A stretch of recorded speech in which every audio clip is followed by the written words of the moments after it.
All right, folks, good afternoon. Thanks so much for being here to join our continuing series of briefings with business leaders across the state on what's going on in climate policy in Oregon, especially with our upcoming legislative session just around the corner starting next week. My name is Tim Miller. I use he, him pronouns, and I'm the director of Oregon Business for Climate. I'll be your host this afternoon.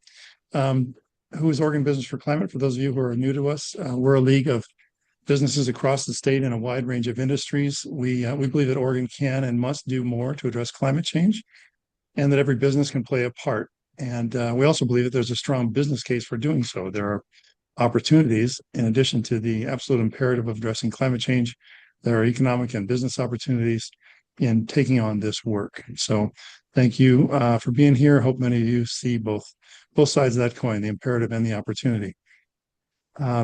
We also want to help Oregon regain its position leading in the clean economy. So that's why we pursue these policies, both to address our own emissions and to move into that opportunity space.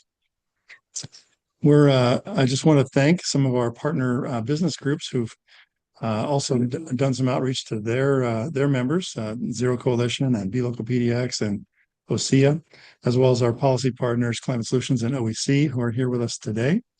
In fact, let me just go ahead and introduce Nora Apter and Ben Brent, who are both here on the line. They are both deep policy experts in climate policy, and they'll be covering several of the policies we'll be talking about today. By the way, you see this beautiful slide here. I made the mistake of asking AI to improve how this slide looks. And so you get this is the most beautiful slide in the whole deck. And it's not the most important slide in the whole deck. So that was my lesson, to stop spending 3 minutes while AI spun to create slides. The rest, I promise, are all manually created. And I think it shows. Anyway, welcome, Nora and Ben. Really great to have you here, both as experts, and we work so much together every week. And then I'm also excited to welcome Courtney Neron-Mislin, Representative Mark Gamba, two leading legislators. Hello, Senator Neron-Mislin, good to see you. And I hope Representative Gamba is here too, although I'm not seeing him on my screen. Two leaders on addressing climate change in our legislature. And we look forward to hearing from them in just a couple of minutes. So in terms of the agenda, I just wanted to walk you through this very quickly. You'll see this slide many times because we'll keep coming back to this to let you know where we are in the conversation. Again, first we're going to have our climate leaders panel with the senator and the representative, and then you'll all have a chance to do a quick Q&A with them. So jot down any questions you have either on your notes or send them in chat. But we'll do a quick Q&A with our legislators, and then we're going to go into our sort of review, which is checking in on the policies that you all were interested in when we met back in October, some of you. And then we'll talk about the backdrop for this session, which is, dealing with some of the federal cuts, and we have a state energy strategy, and we have a governor's executive order and some other things that are the backdrop to this legislative session. And then we'll get into our list of policies, from policies that address creating financials or financing solutions to address climate change, to policies that are directly involved in clean energy, to policies around transportation and others. So that's this list of policies here. And then we'll have another Q&A. So again, keep your questions in mind. And then we'll wrap up by talking about how you all can get engaged in addressing climate change and taking an active role in addressing policy or advancing policy. Okay, so with that, do we have Representative Gamba here? Anybody? Nora, do you see him here? I do not. Let me give him a call real quick. Okay, thank you so much. Well, we'll get started with Senator Neron-Mislin. So just to move forward here. So we're really happy and proud to welcome our leading legislators here today for the conversation. And Senator Neron-Mislin, while you're here, I'll just give this little backdrop, this little prompt, and would love to hear from you for 5 minutes or so to jump in and talk about session dynamics, sort of the major priorities you see coming up in the legislature this year, what's going on with big topics around transportation or budget or other issues, but then also a chance for you to talk about bills that you're working on and especially the climate related bills. So Senator Nero Nislin, if you could jump in and take it away for a little few remarks, I'd really appreciate it. Thanks so much, Tim. And it's really good to be here with everyone. I had anticipated having the time to make beautiful slides. And I'm sorry, I usually like to arrive with slides, but I don't have those today. I have been working on another big project, and it's consumed me. But I really value this time with you all, and I look forward to the conversations that you would like to have. And I do hope that Representative Gamba joins us. He and I have shared values and great conversations, and so he's really a wealth of knowledge. And so I hope that we see him soon. So in terms of session dynamics and, kind of what's on the table right now, we have quite a few environmental focused bills. And they're not all climate, but a lot of them are climate. Representative Gamba and I are part of the leadership team for the Environmental Caucus for the legislature. And so we in the Environmental Caucus have prioritized four bills for session. And so among them are Make Polluters Pay. We also have the 1.25% for wildlife and wildfire.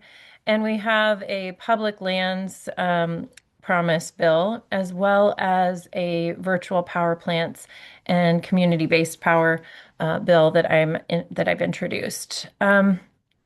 Session dynamics are intense already, and it's not necessarily these bills, as you can imagine. In fact, the other project I've been working on is a message of solidarity I'll be delivering to Minnesota in just a few minutes. So I want to just acknowledge the very difficult time that our democracy is in, and that we're thinking about many different layers of the challenges facing the state.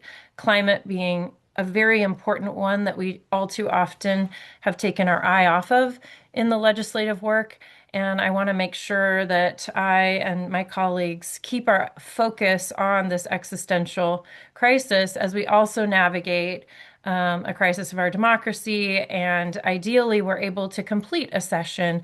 As you may know, in 2020, the session was not able to be completed because of walkouts. So we are hoping that our colleagues stay and allow us to complete the work at hand, and that we are able to deliver on a full session, rebalancing our budget after impacts from HR 1, for example, making sure that we are addressing the transportation crisis, and getting the vote to the voters as fast as possible so we can continue to work on solutions for transportation in Oregon, which very much intersects with the climate work. As you may also know, Representative Gamba, myself, and many others really advocated for a lot of electrification improvements to the House Bill 2025 transportation work. And we will continue to advocate for transit and climate-friendly solutions in our transportation system. So really wanting to uplift that work. And also, we just really hope that we are able to continue to deliver on the policies that Oregonians expect of us, whether that is an environmental policy or whether that is an immigration justice policy. What our voters are thinking about, what Oregonians are thinking about right now is, of course, what's in the news every single day, but also being able to afford their lives. We have a lot of changes in our economy happening very quickly. And so we are really trying to acknowledge the financial challenges that Oregonians are facing in our legislative work as we push back on a Trump administration that has completely ignored, human rights and environmental justice. We continue to focus on that. So and I'm not sure, I've been talking on and I actually can't see everybody in the room. Is Representative Gamba here? I haven't seen him yet, but you've got another minute or two, Okay. Senator, to go I can ahead. talk about the two of the Senate bills, and he's here. When he comes, he'll be talking about the House bills that are coming forward.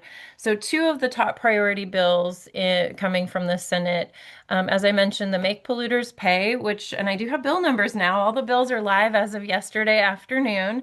So, Senate Bill 1541 is Make Polluters Pay, and I believe if Ben is here, then he's one of the leading coalition partners on the bill. He can probably talk a lot more in depth about it. But we've got a bill based on the EPA's Superfund program that really is just centered around the idea if you make a mess, you clean it up. And it requires that polluters that are responsible for our environmental disasters pay for that remediation. It's very logical. People understand this concept. It's time we do it in Oregon. And so it will really ask the nation's largest polluters and contributors to climate change to pay for the state to help offset the costs of climate mitigation, adaptation, and resilience. In terms of how that bill will impact businesses. We believe that small business owners, especially those working in the agricultural sector and natural resources industries, tourism professionals, and many others are really being impacted by climate change, and that the outsized impact of wildfire and wildfire smoke in Oregon has had a significant economic impact and will continue to have a significant economic impact, including destroying too many small businesses, especially in our wildfire ravaged towns. So, this bill will direct funds collected from top polluters toward programs that focus on Oregon's climate resilience or adaptation and mitigation efforts. And 40% of the funds are going to go to the state fire marshal's office to bolster their existing programs that focus on wildfire prevention and preparedness. We can expect that or we shouldn't expect Oregon businesses and taxpayers to bear the brunt of those damages caused by major polluters. They knew the damage that they were causing, and it's not fair for Oregonians to bear that burden. So it'll hold polluters accountable and generate funding to Oregon to build infrastructure and systems that'll make us more resilient to climate change. And then my bill that I've introduced is our community-based power plant bill, and I'm hoping that you all can help me uplift this bill. A lot of people, when I say virtual power plants, they say, "What's that?" So I have found that it's most accessible to people as a concept when I describe it as, do you have a smart thermostat or rooftop solar, residential battery, or an electric vehicle? If so, you are potentially a candidate to be participating in a virtual power plant, community-based power. So it'll maximize energy resources that are already installed in our homes and businesses. It'll relieve some of the pressure for new resources to have to be built. So ratepayers won't be paying for new power plants. This is an affordability bill, keeping those energy prices more affordable for everyone. And it will ideally spur new installations of solar and battery systems and create economic opportunities for a number of local manufacturers and installers and increase installations, provide an opportunity for workforce development, create pathways for Oregonians to enter into a growing industry. And I'm really excited about it because I think that the change, which really incentivizes what PGE is doing well in their pilot programs to grow across the entire state, it will bring in aggregators, and they will ideally be creating a larger scale incentive for investments in clean energy, climate-friendly technologies, and help businesses offset the costs of those systems. So we're excited this bill will open up the pathway for new and emerging technologies and can create and provide a community-based power to really drive some competitive growth in these technology sectors. So that's my overview of the Senate bills. And if you want, I can do a House bill overview as well. If you could, if there are a couple that you're really excited about, and yeah, please do. We're going to be going into these bills in depth, but we've got just a couple more minutes and Okay. you're covering for Mark, which is great. Representative Young. Yeah. Yeah, please do. Thank you. Well, I'm really excited about the public lands promise as somebody who has public lands in the Tualatin River Wildlife Refuge in my district. We're really proud of it and we don't want it to be sold off. So there's a public lands promise bill that's kind of like a sanctuary state bill, but it's for public lands. And it says that state agencies, local governments cannot assist the federal government with the sale of federal land. So we want to make sure that we are protective and send a message that we value the lands in our state and we don't want them to be sold off. Um, and so, our wildlife refuge is actually something that Sherwood's really proud of, but also creates a lot of, tourism to the area relative to other areas. We don't have a lot of tourism, but the wildlife refuge really brings a lot of people here to bird watch, and they'll come have lunch. So really looking at those things that support local businesses and jobs. I also think that people are really paying attention to 1.25% or 1% for wildlife. That bill is House Bill 4134. Oh, I forgot to tell you the power plant bill number. That's okay. We'll cover it later. Okay, 1582. But the 1% for wildlife is really going to benefit our habitat and species conservation. The funds from the transient lodging tax increase will support the state wildlife action plan and our wolf depredation compensation, our Oregon Conservation and Recreation Fund, invasive species response, and wildlife stewardship programs, anti-poaching efforts, for example. So many things will benefit from additional investment. And really, these are the things that people come to Oregon for. We have a lot of outdoor recreation. It's a major draw, and the revenue raised from this tourism can go back into protecting those resources. So it just makes sense. So it's widely supported. We have over 100 businesses across Oregon. Maybe some of yours are supporting the bill because they see it as a way to ensure that Oregon's natural resources have a reliable and long-term funding source. And these businesses are in industries like tourism, of course, and outdoor recreation, of course, but also restaurants, breweries, and people with businesses with an environmental mindset that just really understand that we're leaving dollars on the table that really needs to go into protecting and conserving our state resources. So. I think with that, I will, and really, as we talk about affordability, we also have to acknowledge that Oregon has one of the lowest and still will have one of the lowest transient lodging taxes in the entire country. So, when I say leaving money on the table, it's just really to make sure that we are being responsible as visitors come, that we're really ready for to receive them. There are quite a few other really exciting bills that I probably can't speak as in depth on, but I'm happy to try to take a few questions.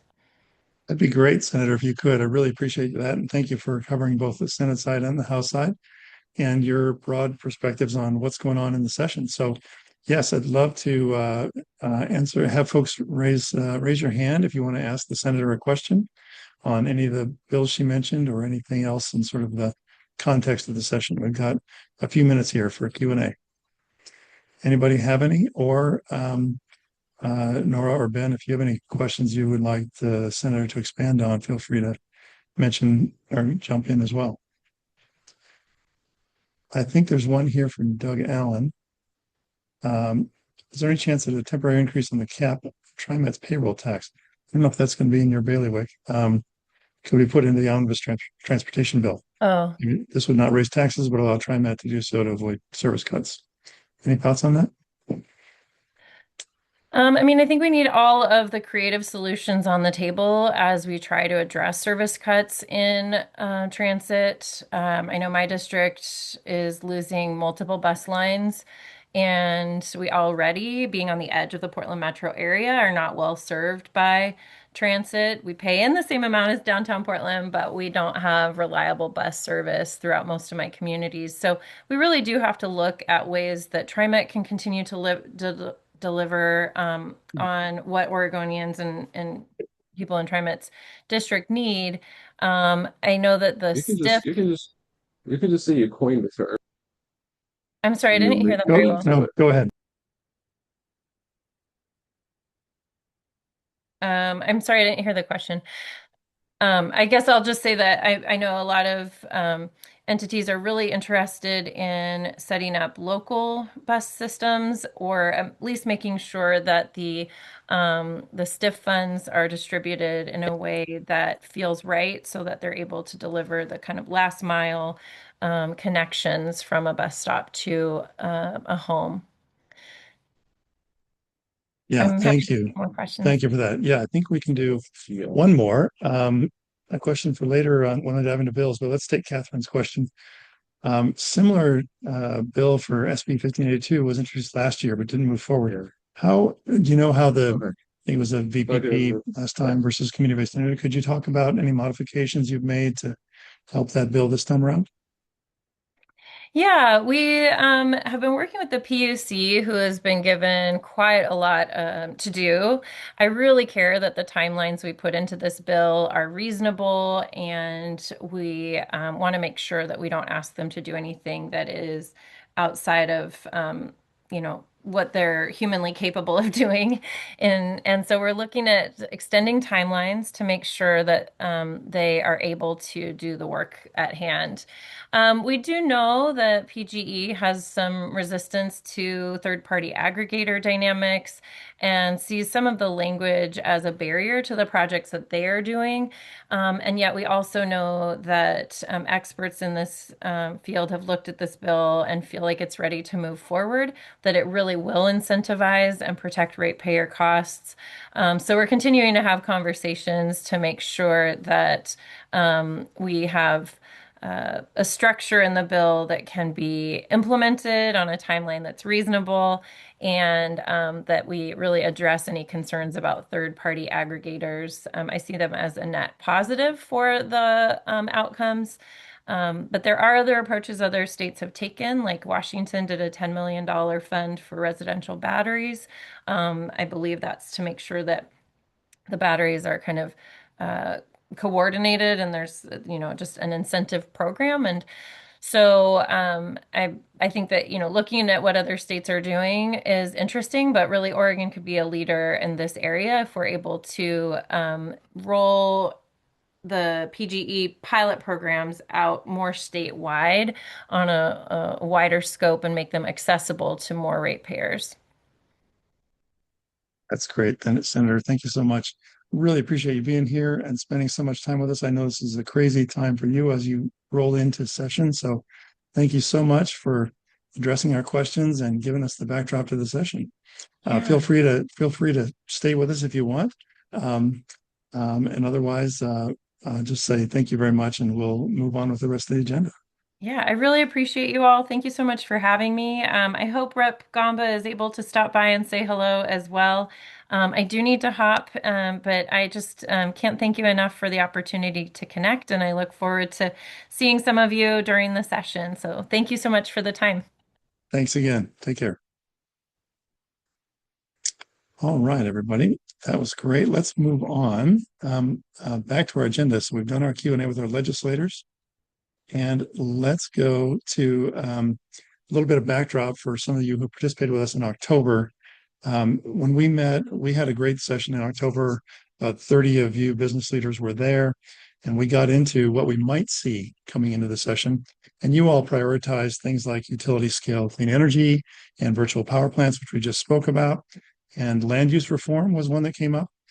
Data center work, data center good neighbor policy, but more generally around energy and data centers, and possibly pursuing how do we advance all toward all electric new buildings. Those are some policies or concepts that you all had interest in, as well as some ideas you brought to the table, like making sure we align our policies with the governor's priorities to help them advance, driving awareness to all the programs we have. I see Robert Hammerly here.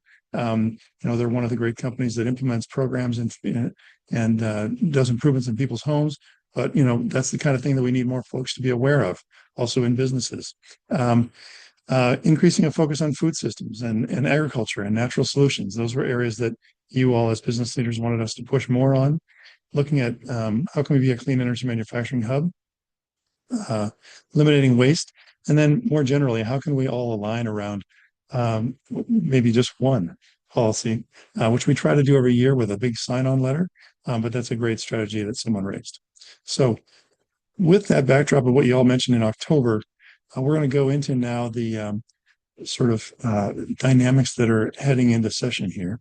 And let's go, Nora, this is actually your slide if you're able to do it, but you're on a call. So let me jump in and do this. There have been a lot of federal changes, as you all know, going along with the mayhem that we see on the streets, but also changes in DC. So one of the key policies from the new administration, of course, is HR 1, or the big beautiful bill. This basically resulted in about $1 billion in cuts to Oregon's budget in the 25 to 27 biennium. And over time, it gets even worse. It's going to result in like a $15 billion cut in the coming years.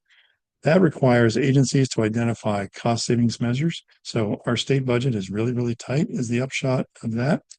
And that has implications for our climate work. It eliminates incentives that folks have to go do, federal incentives that folks have to go do upgrades in their businesses or in their homes. It creates financing gaps. If you don't have the incentives, then you need more money elsewhere.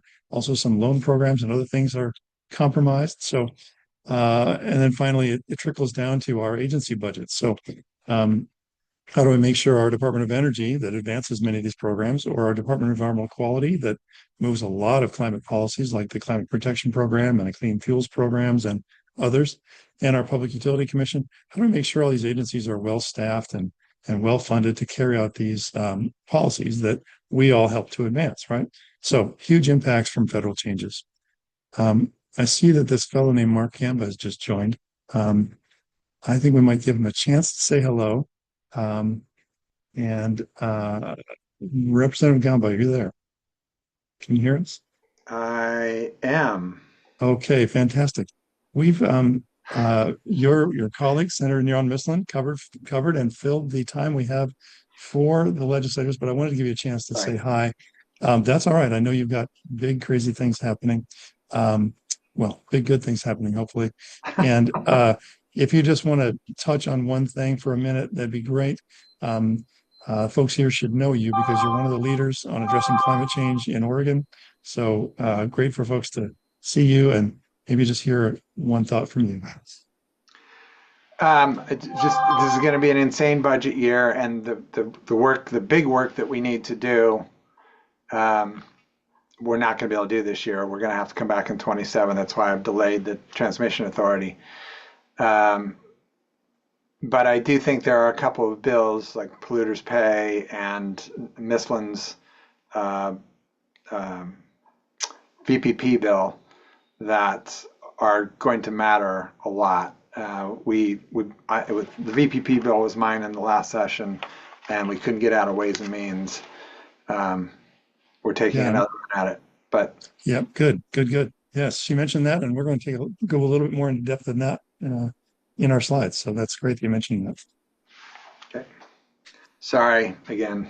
That's okay, and feel free to stay with us. I really appreciate you popping in to say hi. Just for everyone who's here, again, Representative Gamba has been a leader and continues to be a leader in addressing climate change. So I'm glad y'all got to meet him here for a moment, and we'll keep clicking through the content. There's also going to be a Q&A at the end, Representative, if you are able to stay. So I was just touching on the impact of the federal changes, and let's move on. Nora, given that, do you want to give us a quick flyover of session? Sure. Thanks, Tim. I'm glad you could join us, Representative. So, as Tim noted, this is going to be a very tough session in large part because of the impacts of federal rollbacks and tax changes, particularly under HR 1. Short sessions are always somewhat challenging, right? Just 35 days. And legislators do have, thankfully, bill limits in a short session. But that means, focus is everything. And so, as Gamba just noted, Balancing the budget is a top priority given HR1 and impacts to our state budget. There's about $1 billion hole just for this current biennium to address. That could have very real implications for our work to support our state agencies advancing climate protections. This transportation referendum hanging in the background, again, also, and not so in the background, will be a huge focus, trying to figure out funding mechanisms, again, a place where balancing the budget, in this case, the transportation budget, will come into play, and our programs around climate, clean energy, or clean transportation, transit, et cetera, are all, part of that conversation. So that's a very active space that the representative can share more if he wants to, or if there's questions during Q&A. And then there's just other major priorities for the caucus and for the legislature around, healthcare, immigration protections, economic prosperity. Again, these federal changes are having very real impacts, and therefore the list of, crises and issues to address in a short session are longer than ever. So we can move on, but wanted to give that context. And we'll just say, thankfully, we do have a strong foundation as well as meaningful recent progress on climate and clean energy to build from, which I'll let Ben speak to. Thanks, Nora.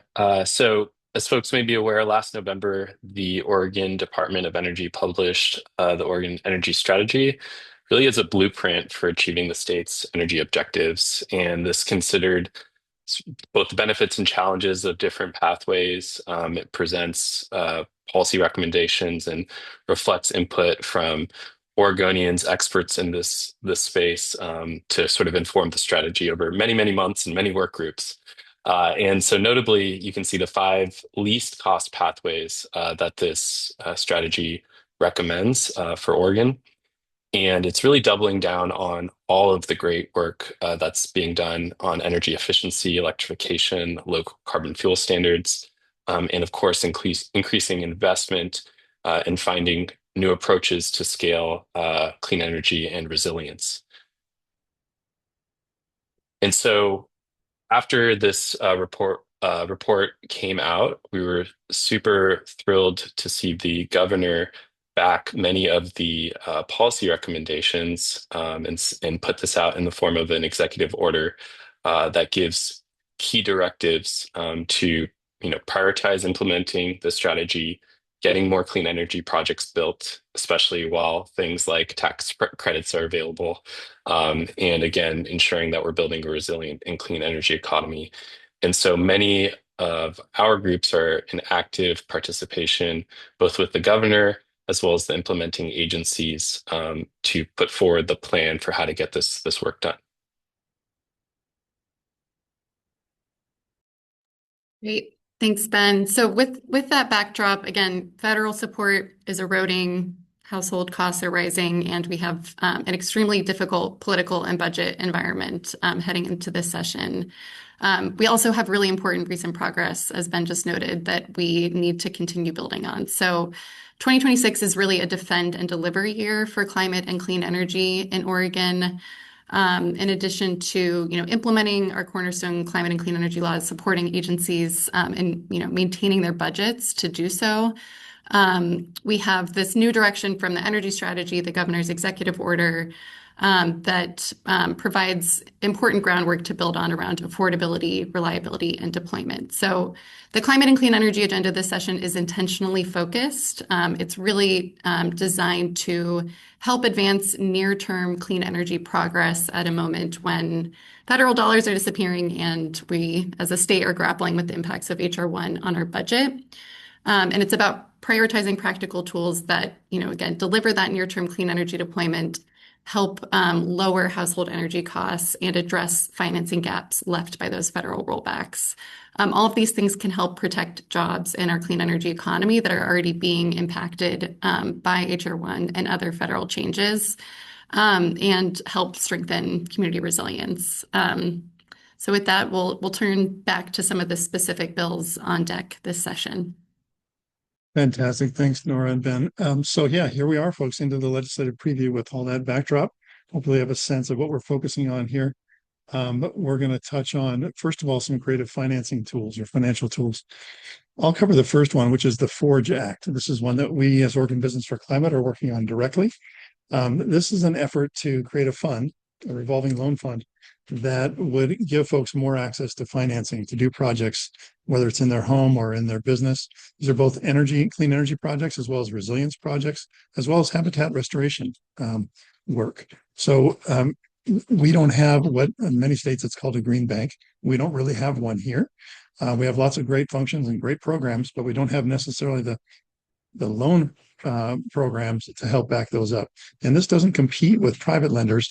The idea here is to create some of the base level financing that some folks then might want to layer on private capital. If you're doing a big project in your business, you might need private capital along with this kind of capital. The way it's going to work is you heard that we don't have any budget this year or much. So what we're doing here is we're simply asking Odo to request some funds from something outside of the general fund.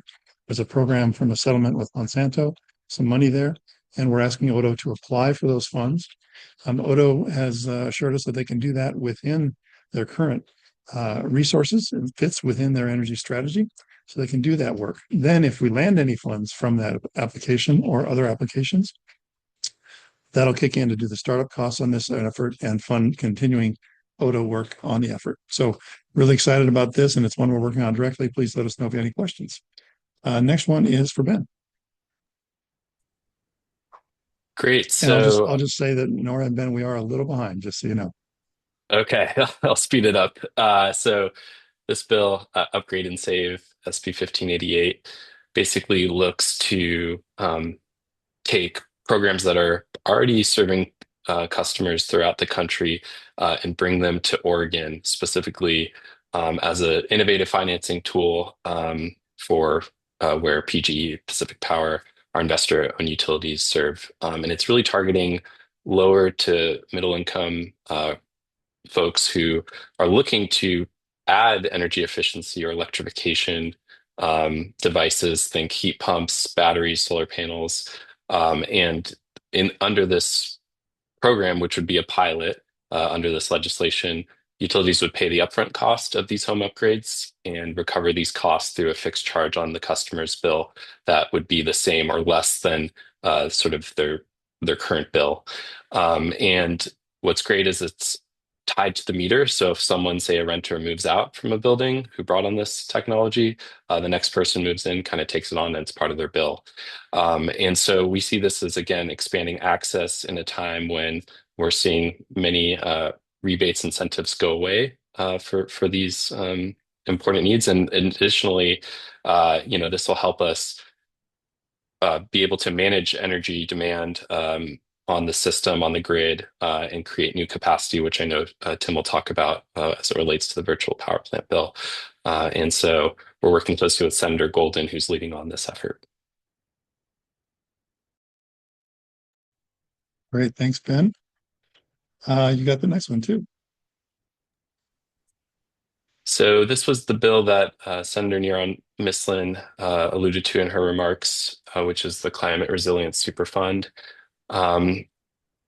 There's a lot of really, really important work that's sort of happened since this was first introduced last session and is being brought back in the short session because we need to find new ways to pay for the economic and sort of human damage that climate change has brought to the state. And so how this works is it's modeled on what Vermont passed. New York passed a very similar legislation as well.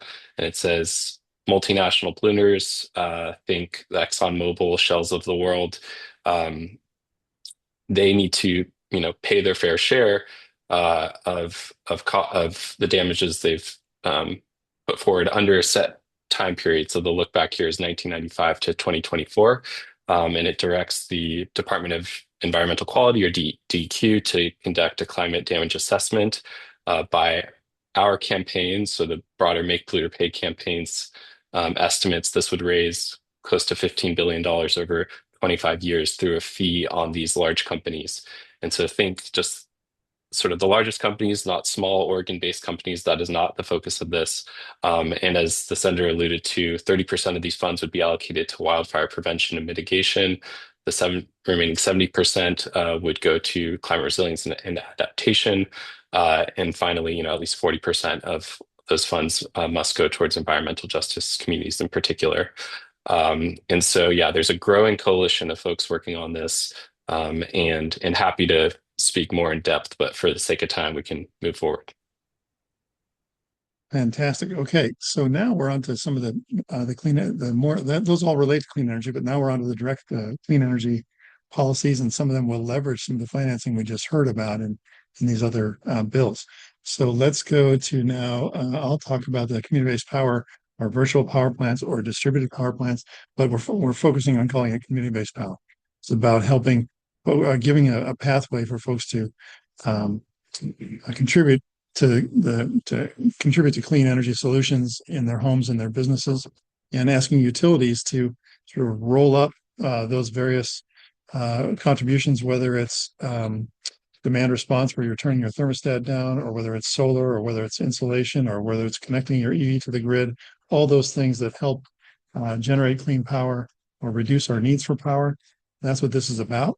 And this asks utilities to create a plan for doing that, building on the great work that some utilities are already doing with some pilots, but expanding that work and accelerating that work, because we need more clean power, and we're getting close to peak power sometimes in the year.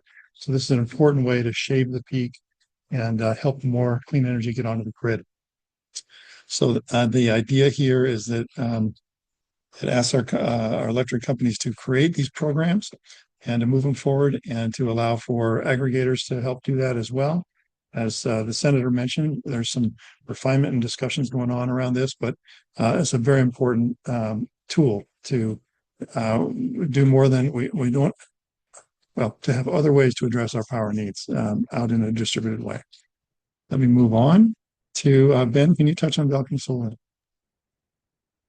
Sure. So balcony solar, also known as plug-in solar, this is really common in Europe, Germany in particular, and looking to bring this to the US. Utah was the first state to pass a bill.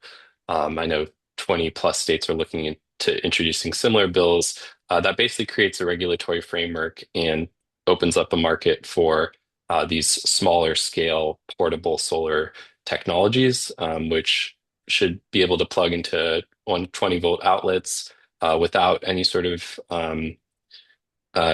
utility agreement, reviews, fees, and by some estimates, it sort of averages around 20% of the home's energy needs with this type of technology. So the whole idea here is to, again, introduce the sort of regulatory certainty and open up the market for renters and other folks who might not be able to benefit from rooftop solar. Fantastic. And can you hit the next one too? Sure.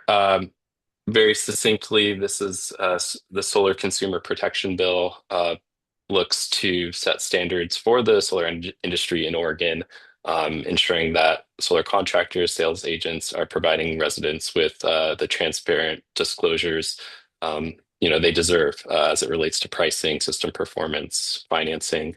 And so this is a bill to ensure that there's disclosure forms in place, transparency, and is ultimately a way to provide accountability to consumers that they're getting the right product.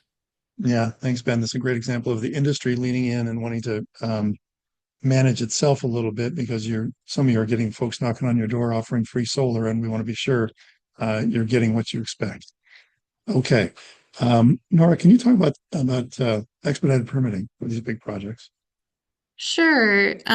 So we talked about HR1 federal rollbacks. Folks are probably well aware there have been a number of attacks, both in terms of rollbacks to federal incentives for large-scale renewable energy projects, and other efforts to try to, derail progress in the clean energy transition. So Governor Kotek signed an executive order back in October, EO 2525, specifically responding to HR1's new shot clock on large clean energy projects, wind and solar, to try to make sure that those projects that are underway in Oregon can move more quickly to hopefully leverage those federal tax credits before they expire. If we're going to build these projects, let's make sure that they are as cost effective as possible, and let's make sure these projects are able to move forward, and that we can keep these jobs and the benefits in our state.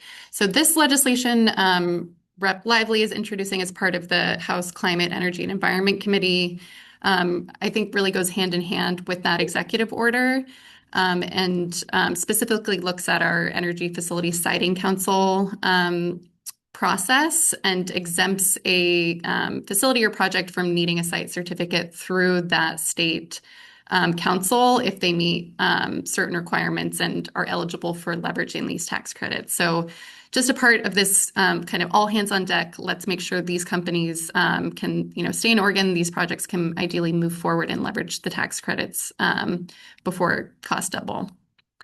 So I think that rounds out our clean energy portion of the agenda. I'm happy to round us out with some transportation concepts without getting too in the weeds on everything surrounding the broader transportation referendum and other dynamics. So as the legislature is grappling with how to provide sustainable and fair revenue sources to pay for our transportation funding needs, there's been this parallel conversation around, how our transportation dollars are spent, and a growing interest in ensuring greater transparency and accountability over transportation spending and our state Department of Transportation. So I'm going to quickly cover two related bills as part of this broader accountability conversation. So the first is Measure What We Drive, SB 1542.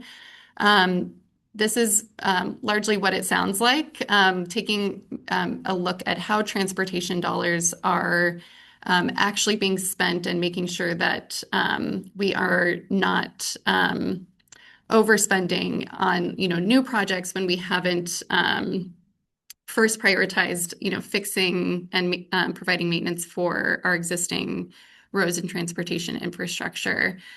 It would also require projects to earn funding through a public safety and climate impact score. So again, thinking about how are we prioritizing funding, making sure that we're implementing, a fix-it-first policy in a way that, is tangible and has teeth to it. And then the next bill, Guardrails for Good Governance, is really focused on overspending and how the state is saving money for needed maintenance work, and really making sure, again, that every dollar is used efficiently and oversight is tightened. So how can we, fix our roads while keeping costs down and make sure that there's also greater representation and transparency in these processes and decisions. So super high-level flyover. That rounds out our bill overview, and I'll turn it back to Tim.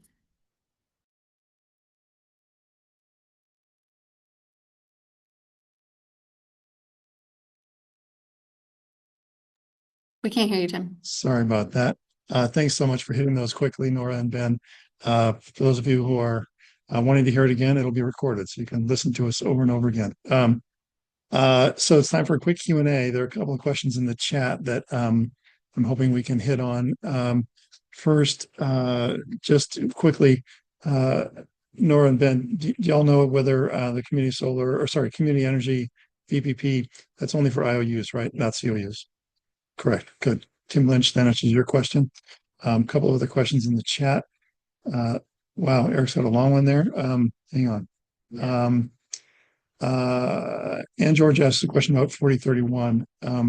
Sorry, Ann, I haven't memorized the numbers yet. Do you want to just come off mute real quick and ask your question? Thanks, Tim. That's the one on the expedited permitting for clean energy projects. Just curious. I know that always sometimes that comes up, and I'm not familiar with this bill yet. Are conservation groups in alignment with this? I see permitting, and I just wonder. Great question. Nora, do you know whether they've been involved?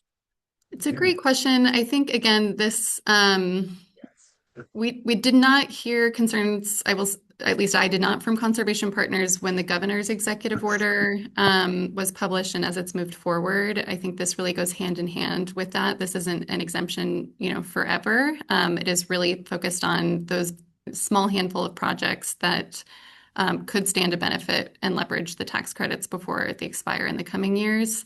It is a really fair question. I will say again, it is focused on FSEC, the state process. These projects would still have to go through the county permitting proceedings. But as you noted, Anne, when questions of siting and permitting come up, these are hot button issues.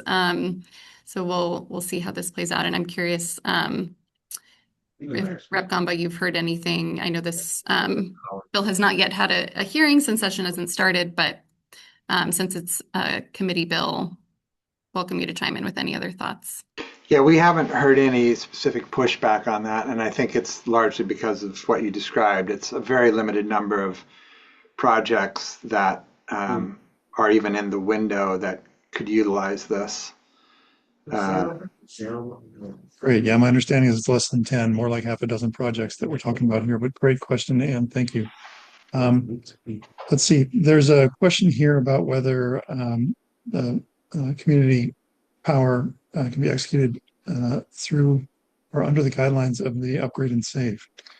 Go ahead, Ben, do you have a view on that? Yeah, I was just typing a response. In short, they are separate bills, so the maybe guidelines is the right word, but we do see them as inextricably linked, right? Because the more we're financing and adding energy efficiency, electrification technologies, the more that those can be integrated into virtual power plants, and we can see the benefits. And so we'd love to see those both pass and be implemented on a similar timeline, and have the PUC kind of think through how those can be best brought together through rulemaking. Great, thank you. Any other questions in chat that I may have missed? There's an important comment here about understanding the connection between water and energy. Certainly a huge nexus there, and getting right down to real human concerns on water and water availability and the impacts of energy on water availability. So appreciate those comments. Any other questions that we didn't take up, or anybody want to raise their hand? We got just a minute or two.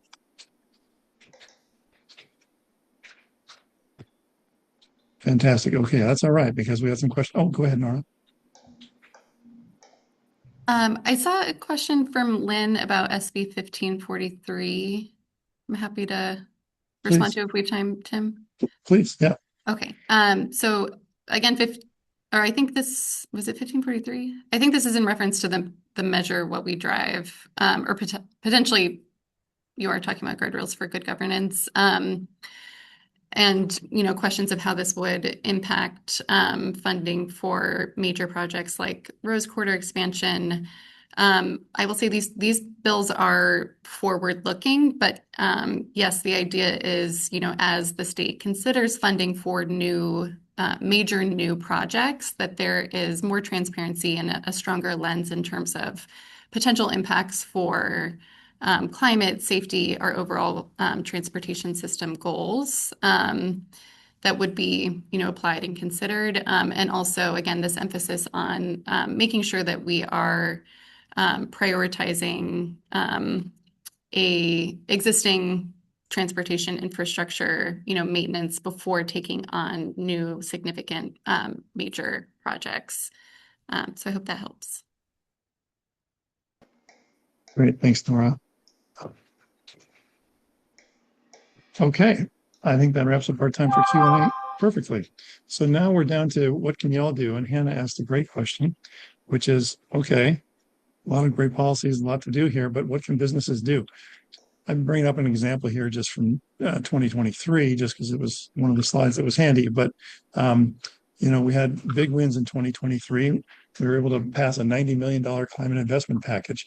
And one of the things that you all did as members of Oregon Business for Climate and related groups is you came together and you helped us do a letter that went to legislators and showed that there are real businesses, not just shadowy groups, but real businesses directly wanting to see progress on advancing climate change and making the investments we need to make. So when we reach out to you and ask for a logo, that's the kind of stuff that we're looking to advance. Thank you for your participation. And it's always in coordination with a whole bunch of groups, including Climate Solutions and OEC and other environmental justice groups and other coalitions when we do this work. So great way for you all to help advance policy. There really are a range of ways for you to get involved, whether that's supporting or joining some of the groups that are working on these things and becoming members like you are, many of you are already, or signing on to letters, or testifying or going to a meeting or working with an agency as they're doing the rules on something. I'll just give you an immediate opportunity next week on the 5th at noon, or sorry, in the morning and at noon. There are going to be some very small roundtables with leading legislators on these topics about how do we defend our natural resources agencies, the agencies that are helping us implement these very important policies. So if you are interested in weighing in with your business, talking about how important these things are to your work and your staff and your impact and your customers, please let us know. We'd love to have you chime in and meet with some leading legislators on defending our agency budgets. Again, that's part of our job here, is to help you weigh in. So if you want to be involved this session, go ahead and type yes in the chat. We'll know who you are. Although we have a lot of folks named Dave Kovar because of the link that was shared, but you can maybe share your name too if you're interested in us reaching out to you in the next 5 weeks to participate in the conversation with legislators to advance good policy. So thank you all so much. It's 12:58. It's the end of our session. No worries, Dave. Thank you for reaching out to people. Great questions, great participation. Representative Gamba, thank you so much for staying with us and for giving your perspective on things. And thanks to the many folks who asked questions. Have a great rest of your day. And let's make some progress this year. Take care.